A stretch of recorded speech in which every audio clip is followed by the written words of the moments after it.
ஓம் சிவசக்தி தாயே போற்றி.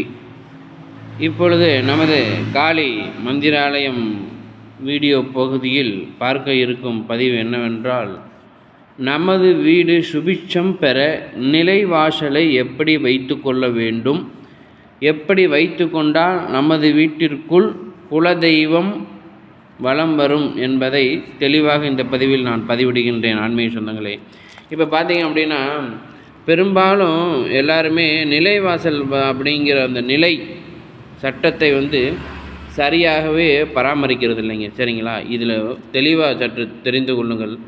நிலைவாசல் முதலில் சரியாக இருக்க வேண்டும். எந்த ஒரு பழுது அடையாமல் சுத்தபத்தமாக நிலைவாசலை வைத்து கொள்ள வேண்டும். இப்போ பார்த்திங்கன்னா, நம்ம பார்த்திங்கன்னா வாரந்தோறும் நம்ம வீடு சுத்தம் பண்ணிக்கிட்டே இருக்கோம். சரிங்களா?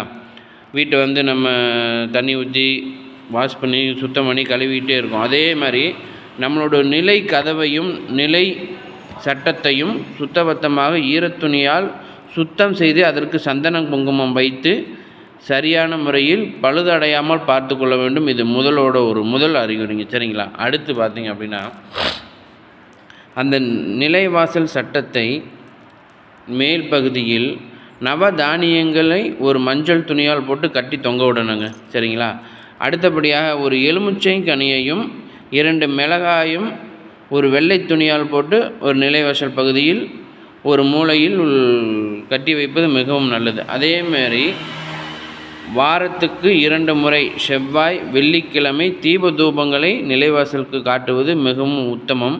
இதுபோல் மா இலையை நிலைவாசலில் எப்பொழுதுமே கட்டி கொள்ள வேண்டும். சரிங்களா? இதை பார்த்திங்கன்னா மா இலை காஞ்சிச்சு அப்படின்னா வேறு புது இலையை மாற்றிக்கணுங்க.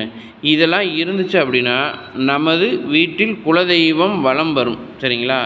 அதே மாதிரி பார்த்திங்கன்னா, ஐயா என் வீட்டில் பள்ளி சத்தமிடலைங்கய்யா, ஆனால் வீடெல்லாம் சுத்தபத்தமாக இருக்குது அப்படின்னு சொல்கிறவங்களும் கவனத்திற்கொள்ளுங்க. நிலைவாசல் சரியாக இருக்க வேண்டும். சரிங்களா?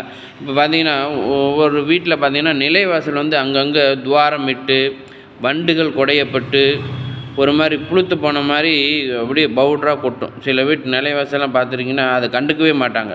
ஆனால் அப்படி விடுவது தீய சக்திகளை உட்கொள்வதற்கு சமம். சரிங்களா? நிலைவாசல் சரியாக இருந்தால் மட்டுமே நமது வீட்டில் தெய்வங்கள் வலம் வரும். இல்லை அப்படின்னா தீய சக்திகள் தாங்க வலம் வரும். சரிங்களா?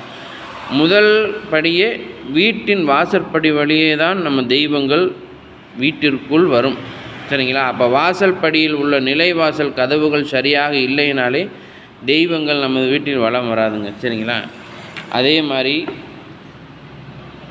எவ்வளவு தான் நீங்கள் வீட்டை சுத்தபத்தமாக வைத்து கொண்டாலும் நிலைவாசலை சரியாக சுத்தபத்தமாக வைத்து அதற்கு நான் கூறியது போல் சந்தன குங்குமம் எல்லாம் சரி செய்து அதில் நவதானியங்கள் ஒரு வெள்ளை துணியால் போட்டு முடிச்சு போட்டு அந்த நிலைவாசல் ஒரு பகுதியில் வச்சு மாட்டி விட்டுருங்க, மேல் பகுதியில். சரிங்களா?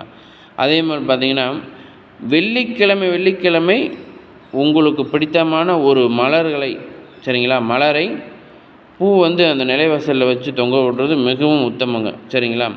இது எல்லாமே நீங்கள் தவறாமல் பயன்படுத்தி கொண்டு செலுத்திட்டே வந்தீங்க அப்படின்னா உங்கள் வீட்டில் தெய்வம் ஆட்சி கொள்ளும். சரிங்களா? தெய்வம் ஆட்சி புரியும்.